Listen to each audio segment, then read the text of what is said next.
C Joseph Vijay எனும் நான்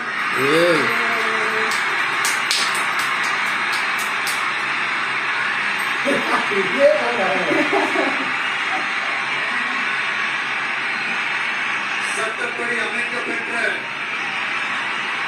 இந்திய அரசியல் அமைப்பின்பால் உண்மையான நம்பிக்கையும் மாறா பற்றும் கொண்டிருப்பேன் என்றும்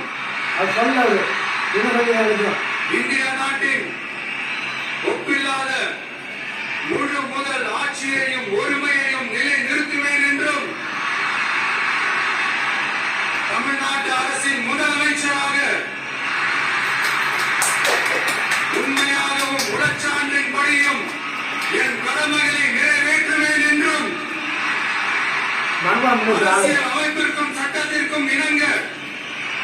அச்சமும் ஒருதலை சார்பும் இன்றி விருப்பு வெறுப்பை விலக்கி பலதரப்பட்ட மக்கள் அனைவருக்கும் நேர்மையானதை செய்வேன் என்றும் ஆண்டவன் மீது ஆணையிட்டு உறுதிமொழிகிறேன்.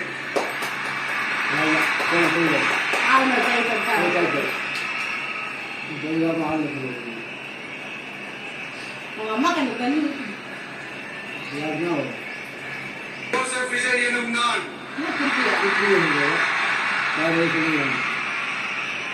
தமிழ்நாட்டு அரசின் முதலமைச்சர் என்ற முறையில் எனது கவனத்திற்குள்ளாவதும் தெரிய வருவதுமான எந்த பொருளையும் முதலமைச்சரின் கடமைகளை உரியவாறு நிறைவேற்ற தேவையான அளவுக்கன்றி ஒருவரிடமோ பலரிடமோ நேர்முகமாகவோ மறைமுகமாகவோ அறிவிக்கவோ